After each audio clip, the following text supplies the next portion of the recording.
more problems and I believe that. Hustle, go get it, straight get it, gon' secure that bag. I'ma get it out the mud, show love, big ups to my plug. And say the more money you get, more problems and I believe that. Hustle, go get it, straight get it, gon' secure that bag. I'ma get it out the mud, show love, big ups to my plug.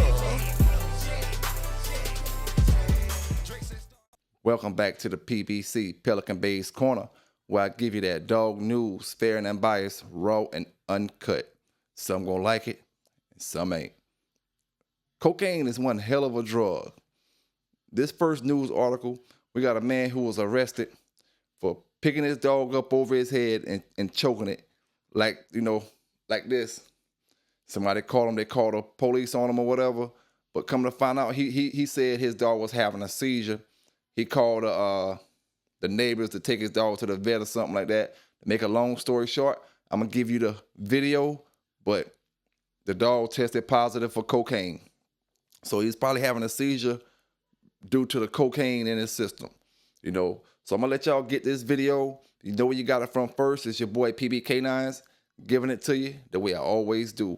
Let's get into it. A Jensen Beach man faces an animal cruelty charge this evening connected to allegedly disturbing treatment of a 5-month-old puppy, the one you see on your screen. Treasure Coast Bureau reporter Angela Rozier has the story from the sheriff's office. Well, that puppy remains in protective custody with the Humane Society here in Martin County while detectives continue with the investigation. It's disgusting. It's disgusting. The Martin County Sheriff's Office shared this photo of the dog named Inga. Deputies got involved after witnesses reported hearing the puppy's cries and reportedly seeing 62-year-old John Sparhawk allegedly holding the dog above his head and strangling it. I ran out of the truck and I see a dog about 6.5 feet in the air and it's screaming for its life. And I said, "Hey, what are you doing to that dog?" And he freaked out and he didn't really know how to respond. He drops the dog. We stopped by the Humane Society Thursday afternoon to see how Inga was doing after being transported to an emergency vet hospital. Yeah. They said the dog's owner claimed the puppy was suffering from a seizure, and he told neighbors to take it to a hospital. Deputies say veterinarians later determined the dog was suffering from cocaine exposure, which triggered that medical episode. Now, Sparhawk told detectives that the puppy may have eaten something bad in the woods. Veterinarians confirmed the animal's condition was consistent with cocaine exposure. He says the puppy remains in protective custody. Deputies were called to the Humane Society after the suspect showed up there. He was there, in fact, yesterday, kind of showing out a little bit, threatening them, the workers at the Humane Society. Our deputies responded out there and trespassed him so he cannot go back on their property. And again, the dog is safe in their property, and he was arrested because we had a warrant for him. In Martin County, Angela Rozier, WPBF 25 News.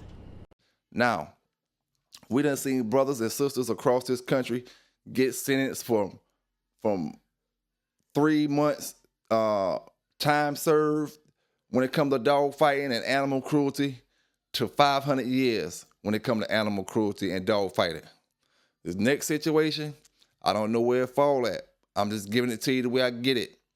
A man and a woman was arrested for taking a teenager, I'm guessing it was their son or somebody in their family, taking a teenager and forcing him to put his face in dog urine. Now, in my opinion, like I always say, in my opinion, forcing a teenager to put their face in dog urine is far worse than fighting a dog. That's just my opinion. That's just my opinion, man, because we all entitled to it. But if you make a human being put their face in dog urine, forcibly put their face in dog urine, you don't think that's worse than fighting a dog? I don't care how much you're against fighting dogs, because I'm against fighting dogs. But, I mean, reality is reality. Forcing a human to put their face in an animal's urine is worse.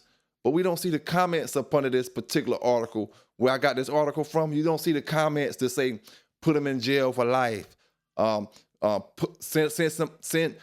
kill him and do this to him and do that to him. And Let's go to their house and burn their house down.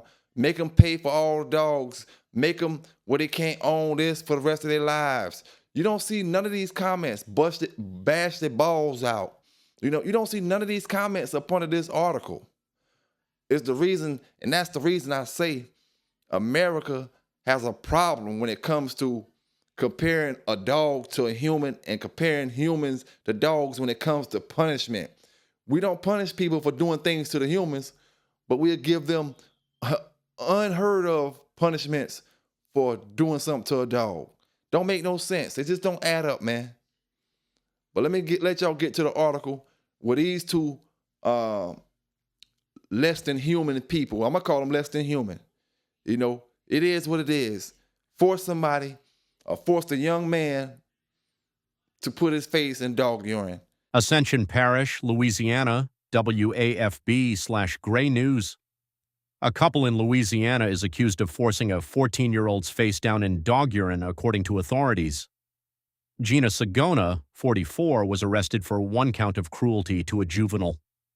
Mark Sagona, 45, was arrested for principal to cruelty to a juvenile. On Monday, April 27th, detectives responded to a report regarding a child abuse case involving a 14-year-old boy at a home. During the investigation, detectives say they reviewed home video footage showing Gina Sagona forcing the teen's face down into dog urine and then dragging him through it. The teen was also hit multiple times, authorities said. The footage also showed Mark Sagona present during portions of the abuse. During an interview with detectives, Gina Sagona allegedly admitted to the abuse, according to the sheriff's office. Both Gina and Mark Sagona were booked into the Ascension Parish Jail. Now, this last situation, we go to Mississippi. Mississippi been kind of hot this month, when it comes to the dog news. We got a domestic dispute going down between two neighbors. The dog barking, one of the neighbors complaining about it. One of the neighbors gets shot, Man goes to jail. A man is arrested for shooting a woman, which was his neighbor, because of her dog barking. And like I said, I'm almost willing to bet you that man won't receive how much time the guy Vincent from Paulden, Georgia, got 500 years for dog fighting, which he wasn't fighting no dogs. I can't say what he was doing off the screen or what he was doing when the police wasn't there, but they didn't catch him in the act. We got people who've been caught in the act of dog fighting across this country, and they didn't even receive the time that this fella has.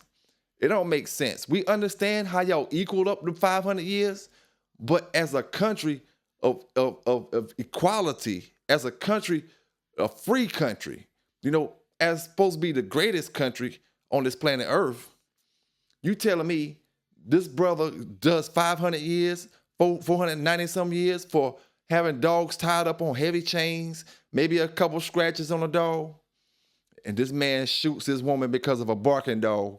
He may get 15 years. He may get 10 years. He may not even get that. I'm just giving high numbers, because she didn't die or anything like that. So I'm giving you the reasonable amount that he's gonna probably receive, anywhere between 5 to 10 to maybe 15 years at the most. At the most 15 years. How can that be when a brother just had dogs, got 500 years? Because he went to trial and you take him and you charge him 5 years for each dog? That don't make sense. It makes you wonder, what kind of country is this? Where do you live at? Like I said, it's supposed to be the great country of America. And at times, it don't seem that great to me. The Jefferson County Sheriff's Office has arrested a 65-year-old man following the shooting of a woman. According to Sheriff Dave Marshak, Frank Forshee has been charged with domestic assault first degree, armed criminal action, and unlawful possession of a firearm. Investigators believe that Forshee got into an argument with the female victim at a residence in the 6900 block of Klondike Road in Hillsboro on May the 3rd. During the argument, the victim's dog started to bark. Authorities believe Forshee got upset because the dog wouldn't stop barking and threatened the woman with a knife. Then, he allegedly grabbed a gun and shot the female victim. The victim was transported to the hospital, treated, and released. Forshee reportedly hid in a wooded area until he ultimately surrendered to police on May the 4th. He was treated at the hospital for a procedure unrelated to the incident before being booked into the Jefferson County Jail without bond on May the 7th. I appreciate everybody that watched the video or that's going to watch the video that I dropped yesterday when I was speaking about Tom Ratliff, Fat Bill, and the bootleg Walk'em. Big salute to the brother that got down in the comments and he was telling me he used to be with Shady when Shady was coming through back in the days. Hey, big shout out to you, my brother. Hey, I told a couple of stories where I was speaking about Shady in them stories. You know, I gave a story where I met Shady when I was probably I had to be about 19 maybe. And I was living in the old Legacy apartments. I don't know what they calling them now, fam. They may still be Legacy, but I was living in the Legacy apartments. And I had a dog off of a toe jam at the time named Tito. And I was staying out there and had Tito. I used to keep him in the apartment. And I was just chilling on the balcony one day, out there chilling. And I seen Shady walking his dog, which would have been, at that time, it was Queen Pen. You know what I'm saying? And that's when I first met him because I wanted some bud. I can't remember. The dog attracted me to him. So we started conversating about the dog, you know. We started conversating about the dog. And, I ended up getting some smoke or whatever from him. And from that particular time right there, shit, we was in there. He had already knew Eric, when he met me. You know, he knew Eric and I knew Eric as well when we met each other. So we had something in common. And then, like I said, I seen the dog. It was a buckskin black mass dog. Automatically, I'm like, damn, that like some shit like I got. You know what I'm saying? So we clicked up off top right there. You know, but Shady was a certified, a real deal dog man. You know what I'm saying? Big salute to that brother. Like I said before, I done did a couple videos speaking about Shady, man. Like I said, he'll be home eventually. He'll be home. And if we still doing this dog interviews and stuff like that, I'll definitely have him on, man. And speaking about some of them old school dogs we used to run back in the 90s, you know what I'm saying? The late 90s, you know, I don't even know if Shady's seen Sambo or not. You know, I ain't sure. I'm not sure.